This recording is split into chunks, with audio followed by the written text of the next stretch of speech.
कृष्णा, राधे राधे दोस्तों आज मैं आप लोगों को लड्डू गोपाल की एक ऐसी हृदय को झकझोर देने वाली अत्यंत दुखदायक बिल्कुल सत्य लीला कथा सुनाऊंगी, जिसे सुनकर आप चाहकर भी अपने आंसू नहीं रोक पाओगे। दोस्तों, अगर आप लड्डू गोपाल के परम भक्त हैं, बाल गोपाल की सेवा करते हैं, उनसे प्रेम करते हैं, तो कोई भी सच्चा भक्त अपने लड्डू गोपाल के साथ ऐसा व्यवहार बर्दाश्त नहीं कर सकता है।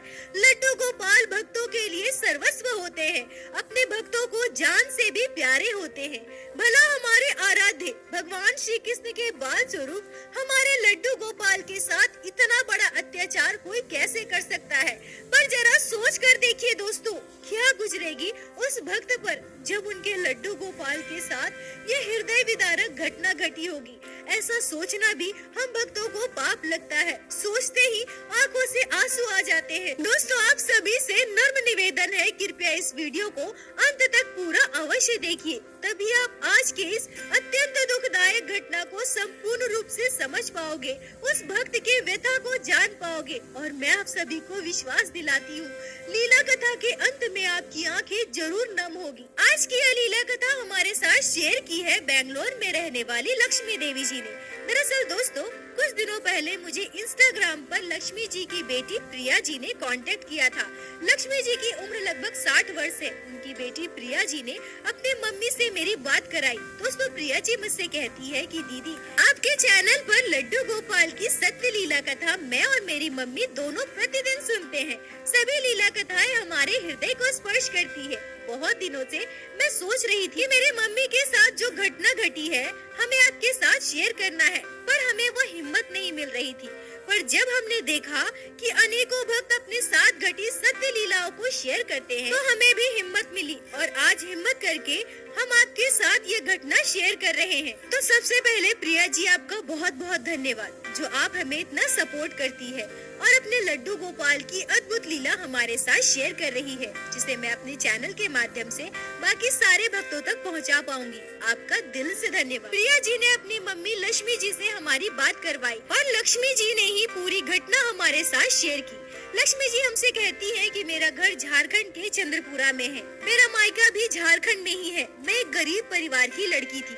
बचपन से ही मैंने दुख तकलीफें झेली है। मेरी मम्मी पापा ने अपने हैसियत के अनुसार ही मेरी शादी करवाई, क्योंकि मेरे मम्मी पापा ज्यादा दहेज नहीं दे पाते, इसलिए मेरी शादी भी गरीब परिवार में ही हुई थी। मेरे हस्बैंड फल की रेहड़ी लगाते थे। मेरे ससुराल में मेरी सासू माँ और मेरे हस्बैंड थे।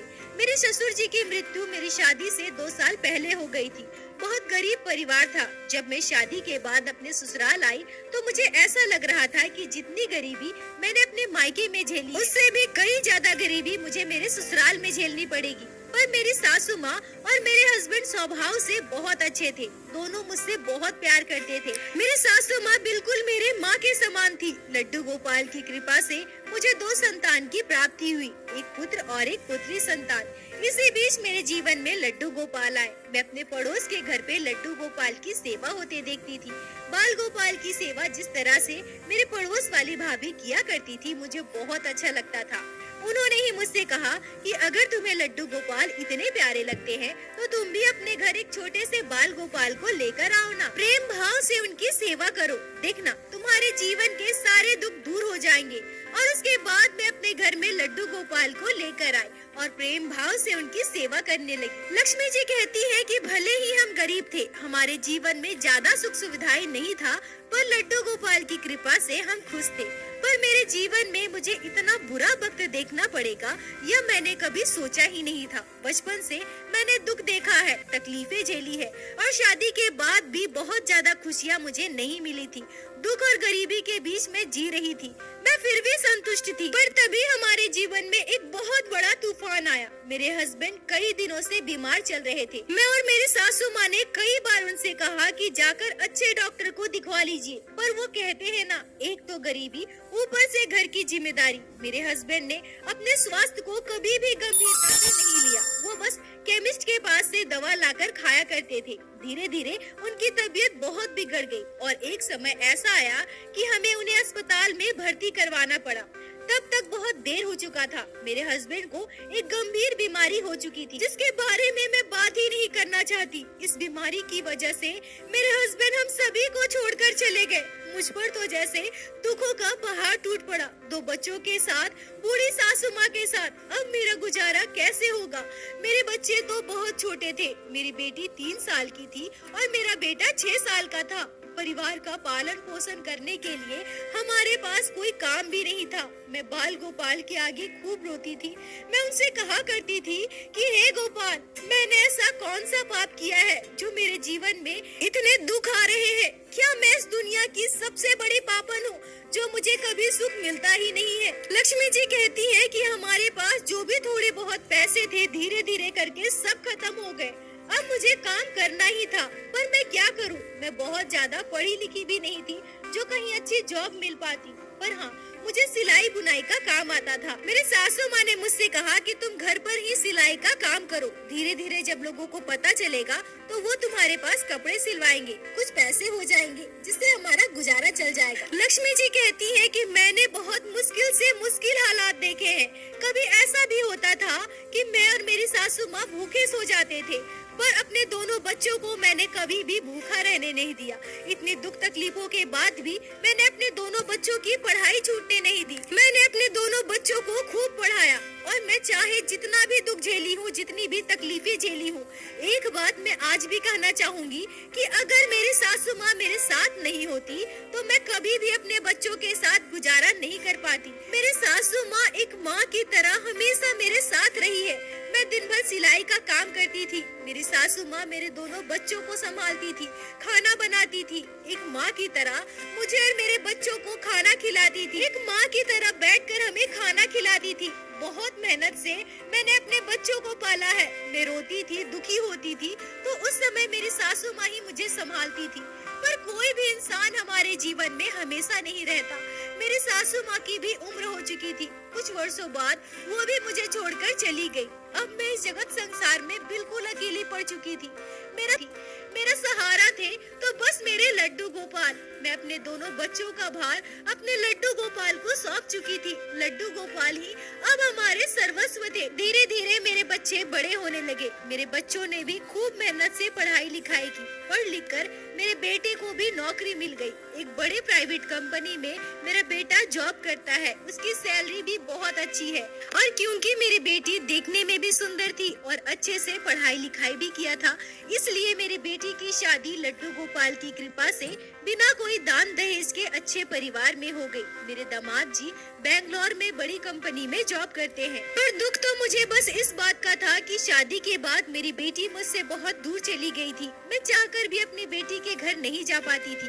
वो साल में 1 या 2 बार मुझसे मिलने आया करती थी। यह बात मुझे बहुत दुख देता था, पर क्या करूं, ये तो संसार की रीति है। ऐसे ही समय बीतता रहा। बेटी की शादी के बाद अब बारी थी मेरे बेटे की शादी थी। जब मैंने अपने बेटे से शादी की बात की तो उसने मुझसे कहा कि उसने लड़की पसंद कर रखी है और उसी से शादी करना चाहता है। लक्ष्मी जी कहती हैं कि मैंने अपने बेटे की पसंद को खुशी खुशी स्वीकार लिया। मुझे कोई आपत्ति नहीं थी। जहाँ मेरा बेटा खुश है वही मेरी खुशियाँ हैं। मैंने अपने सामर्थ्य के अनुसार धूमधाम से अपने बेटे का विवाह करवाया। मैं बहुत खुश थी। मेरे घर पे नई बहू आई थी। लड्डू गोपाल ने धीरे धीरे हमारे परिवार से सभी दुख को दूर कर दिया था। मैंने जितना दुख झेला था, जितनी तकलीफें झेलकर, जितनी मेहनत से अपने बच्चे को पढ़ाया लिखाया था, उनका पालन पोषण किया था, मेरी मेहनत सफल हुई। मेरी बेटी का अच्छे परिवार में शादी हो गया और मेरे बेटे की अच्छी नौकरी लग गई और अब तो मेरे घर बहू भी आ चुकी थी। अब मेरे जीवन में किसी चीज की कमी नहीं थी। मैं बार बार अपने लड्डू गोपाल को धन्यवाद देती थी और बस यही कहती थी कि हे मेरे कान्हा, शायद ये मेरे पिछले जन्म का कर्मों का ही दोष रहा होगा जो मुझे पति का सुख नहीं मिला और मेरे जीवन में मुझे इतने दुख झेलने पड़े। पर अब मेरे सुख के दिन आ गए हैं। अब मेरे परिवार में बहू आ गई है। अब मैं दिन रात आपकी सेवा करूंगी, आपकी भक्ति करूंगी। आपकी सेवा भक्ति और नाम जाप के अलावा मेरे जीवन में और कोई काम नहीं है। लक्ष्मी जी कहती है कि अभी मेरे बेटे की शादी के लगभग 1 ही महीने हुए थे कि मुझे कुछ बदलाव सा महसूस होने लगा। धीरे धीरे मुझे ऐसा लगने लगा कि मैं अपने घर में ही पराई हो रही हूँ। हमारा 2 कमरों का छोटा सा मकान था जिसे मैंने बहुत ही मुश्किलों से दिन रात मेहनत करके बनवाया था, पर इसी घर में मेरे साथ परायों सा व्यवहार होने लगा। बहू के आ जाने के बाद मुझे ऐसा महसूस होने लगा जैसे वो घर मेरा है ही नहीं। मैं अपने बेटे से भी कुछ नहीं थी अगर मैं अपने बेटे से कुछ भी कहती तो शायद वो कहीं यह ना सोच ले कि उसने अपने पसंद से शादी की है, इसलिए मैं उस लड़की की गलतियाँ निकाल रही हूँ। मैं चुपचाप सब कुछ सहती थी, पर अब मेरी बहू का अत्याचार मुझ पर बढ़ने लगा। मेरी बेटी भी मुझसे काफी दूर थी और यह लगभग आज से 10 साल पहले की बात है। उस समय सबके पास मोबाइल भी नहीं होता था। मैं अंदर ही अंदर घुटती थी। मेरे पास बस एक ही सहारा थे, मेरे लड्डू गोपाल, जिनकी सेवा मैं वर्षों से कर रही थी।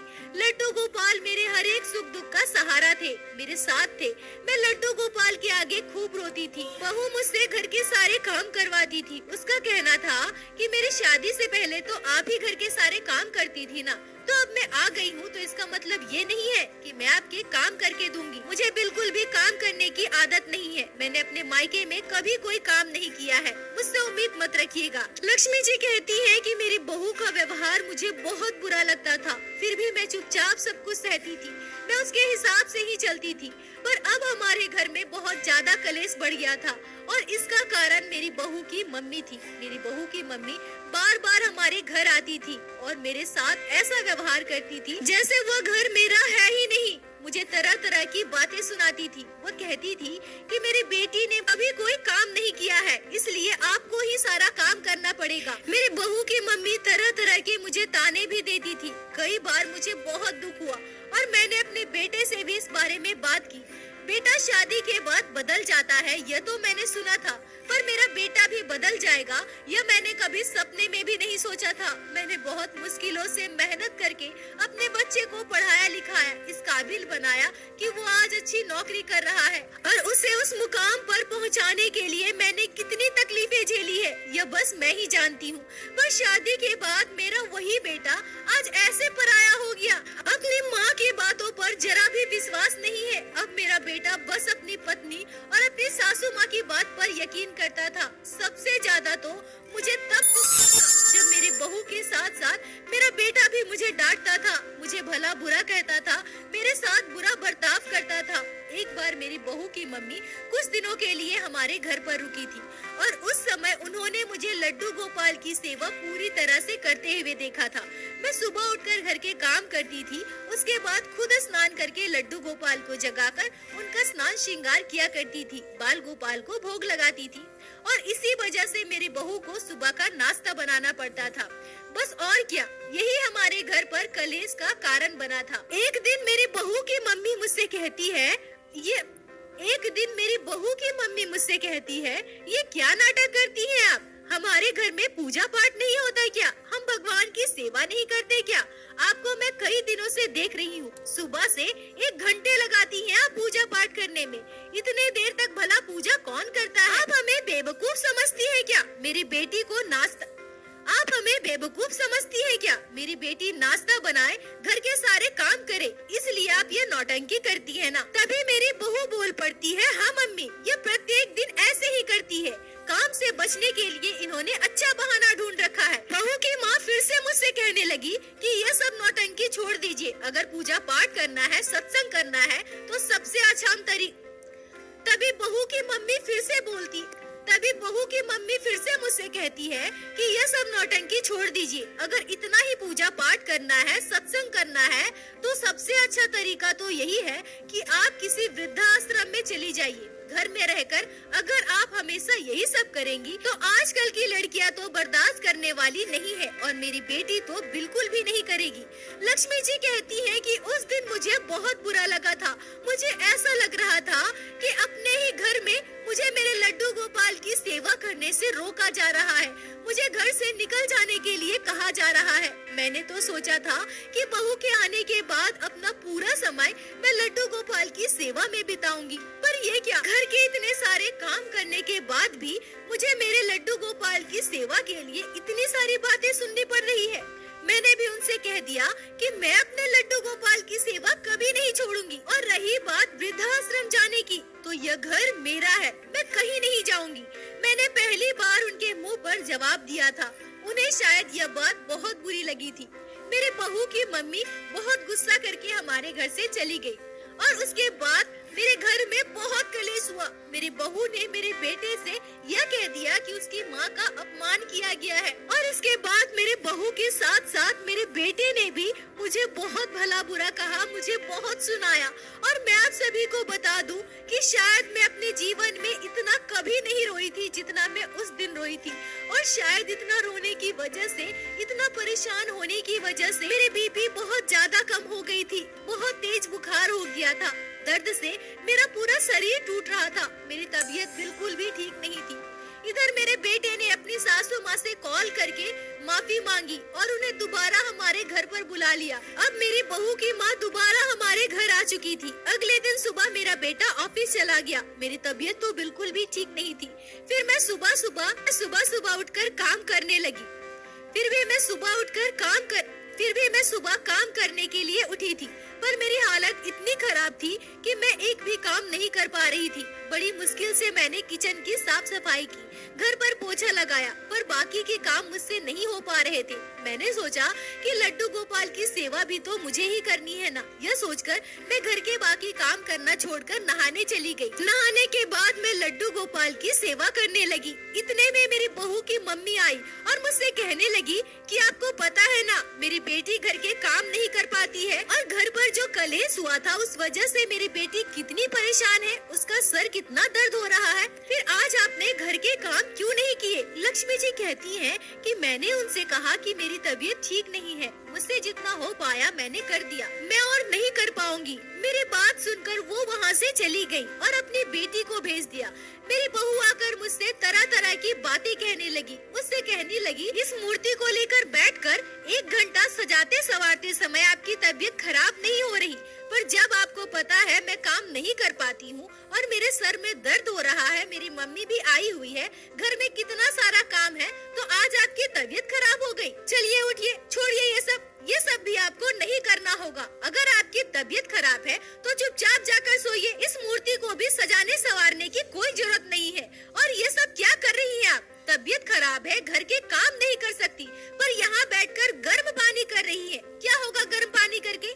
लक्ष्मी जी कहती है कि मैं अपनी बहू से कहती हूँ कि बहू बहुत ठंड है, बाल गोपाल को स्नान करवाने के लिए मैं गर्म पानी कर रही हूँ और अब तुम यहाँ से जाओ, मुझे परेशान मत करो, मेरी तबीयत बहुत खराब है, मैं तुमसे बहस नहीं कर सकती। लक्ष्मी जी कहती है कि तभी मेरी बहू की मम्मी वहाँ आ जाती है और अपनी बेटी से कहती है, तेरी सासू माँ तो बहुत नौटंकीबाज है, देखो इस मूर्ति की सेवा के लिए इतना कुछ कर रही है और उन्हें यह भी नहीं पता कि उसकी बहू की तबीयत खराब है, सर दर्द हो रहा है, घर के इतने सारे काम कौन करेगा। और देखो कैसे गर्म पानी कर रही है इस मूर्ति को नहलाने के लिए। इस मूर्ति से इतना मोह, भले ही भगवान की मूर्ति है पर है तो मूर्ति ही ना। क्या हमारे घर में भगवान नहीं है क्या? क्या हम उनकी सेवा नहीं करते?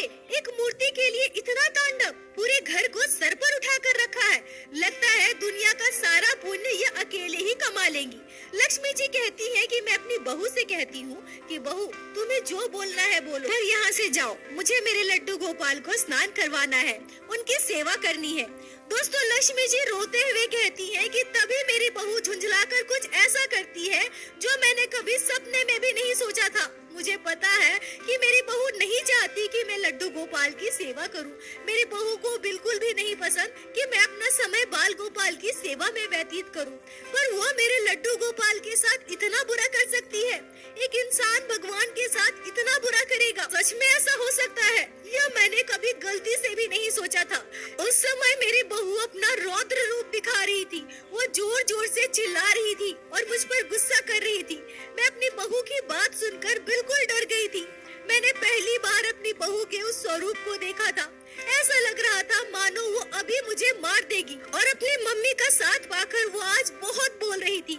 उसकी हिम्मत बहुत बढ़ चुकी थी। वो झुंझलाकर मुझसे कहती है, अच्छा इस मूर्ति के लिए गर्म पानी कर रही है, इसे गर्म पानी से स्नान करवाना है और आपको यह नहीं दिखता कि बहू की थोड़ी मदद कर दे? रुकिए अभी बताती हूँ।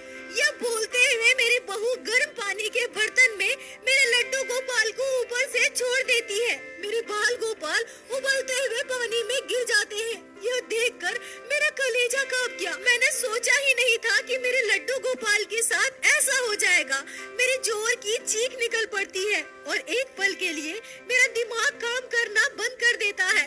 मुझे कुछ भी समझ में नहीं आ रहा था और मैंने तुरंत अपना हाथ खौलते हुए गर्म पानी के बर्तन में डाल दिया और अपने लड्डू गोपाल को गर्म पानी से बाहर निकाल लिया।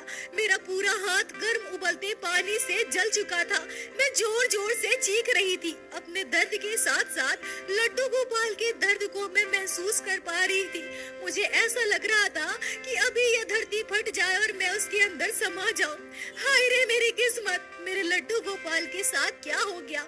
मेरे ठाकुर जी, अब मैं क्या करूं? मेरे लड्डू गोपाल को क्या हो गया? हे मेरे लड्डू गोपाल, मैं क्या करूं? यह आपके साथ क्या हो गया प्रभु? यह आपके साथ क्या हो गया? मैं अपना दुख, तकलीफ, दर्द सब भूल चुकी थी। मेरे लड्डू गोपाल को कितना दर्द हो रहा है। मेरे बाल गोपाल पूरी तरह से उबलते हुए पानी में गिर गए। अब मेरे लड्डू गोपाल का क्या होगा? मैं पागलों की तरह चीख रही थी, चिल्ला रही थी। मैं दौड़कर अपने लड्डू गोपाल को लेकर बाहर की ओर भागती हूँ और ठंडे पानी के बर्तन में बाल गोपाल को डुबो देती। मैं बिल्कुल पागल हो चुकी थी। मैं बार बार लड्डू गोपाल के विग्रह को ठंडे पानी में डुबो रही थी और निकाल रही थी। मुझे इतना रोता देखकर, तड़पता देखकर मेरी बहू की मम्मी और मेरी बहू को जरा भी मुझ पर तरस नहीं आया। दोनों खड़े होकर हंस रहे थे, मेरा मजाक उड़ा रहे थे। बहू की मम्मी कह रही थी कि देखो देखो, तेरी सास पागल हो गई है। नहीं, शुद्ध बुद्धि नहीं थी, मैं पागल हो चुकी थी। मैं दौड़कर फिर से अपने घर के मंदिर में गई। लड्डू गोपाल के पूरे विग्रह पर मैंने इत्र की मालिश की, चंदन का लेप लगाया। गर्म खौलते पानी में हाथ डालने की वजह से मेरा पूरा हाथ जल चुका था। मेरा पूरा हाथ सफेद हो चुका था। हाथ में बड़े बड़े फफोले थे, पर मुझे अपनी बिल्कुल भी सुध नहीं थी। मैं उसी अवस्था में अपने लड्डू गोपाल को लेकर अपने पड़ोसी के घर की ओर भागती हूँ। मैंने रोते हुए उन्हें सब कुछ बताया और उनसे हाथ जोड़कर आग्रह किया कि एक बार मेरी बेटी को कॉल कर दीजिए। उन्होंने मेरी बेटी को कॉल किया और मेरे पड़ोसियों ने ही मेरी दशा के बारे में मेरी बेटी को बताया। क्योंकि मेरी बेटी दूर थी, तुरंत मेरे पास नहीं पहुँच सकती थी, इसलिए 3 दिन के बाद मेरी बेटी मेरे पास पहुँची। पर उसी दिन जिस दिन यह घटना घटी थी, मैंने रोते हुए अपने बेटे को पूरी बात बताई। पर तब मेरा बेटा जो कहता है, उसे सुनकर मेरा कलेजा कांप गया। मेरा बेटा मुझसे कहता है, माँ तू सच में पागल हो गई है क्या? जब तुम्हें पता है कि इसकी तबीयत ठीक नहीं है, फिर तुम ये सब क्यों कर रही थी? क्या हो जाता अगर तुम एक दिन लड्डू गोपाल की सेवा नहीं करती तो? और अंजलि ने मुझे सब कुछ बताया है। उसके हाथ से लड्डू गोपाल छूटकर पानी में गिर गए हैं। उसने जानबूझकर लड्डू गोपाल को गर्म पानी में नहीं डाला है, पर तुमने तो जानबूझकर अपना हाथ गर्म पानी में डाला था ना? क्या तुमने यह सही किया और रोते हुए पड़ोसियों के घर चली गई? तुमने यह नहीं सोचा कि दुनिया मेरा मजाक उड़ाएगी, मुझ पर हंसेगी? मम्मी, तुमने तो बहुत अच्छा काम किया है। दुनिया में मेरी बदनामी हो रही है, तुम्हें बहुत खुशी हो रही होगी ना? पर अब तुम भी मुझसे कोई उम्मीद मत रखो। आज तुमने बहुत गलत किया है। लक्ष्मी जी कहती हैं कि अब मेरे पास सुनने के लिए, समझने के लिए कुछ भी नहीं था। मैं बिल्कुल टूट चुकी थी। ऐसा लग रहा था कि संसार में मेरा कोई अपना नहीं है। 3 दिन बाद मेरी बेटी दामाद जब मेरे पास पहुँचे और उन्होंने मेरी ऐसी दशा देखी, तो सबसे पहले मुझे अस्पताल लेकर गए, मेरे हाथ का इलाज करवाया। मेरे दामाद ने मुझसे कहा, मम्मी अब आपको यहाँ रहकर दुख झेलने की जरूरत नहीं है, अब हमारे साथ चलिए। जैसे मेरी मम्मी है, वैसे आप भी मेरी माँ है। अब आपको हम लोग यहाँ रहने नहीं देंगे। मेरी बेटी बहुत गुस्से में थी। वो मेरे बेटे बहू को बहुत कुछ सुनाने वाली थी, बहुत कुछ कहने वाली थी, पर मैंने अपनी बेटी से कह दिया कि अब मुझे उन लोगों से कोई मतलब नहीं है।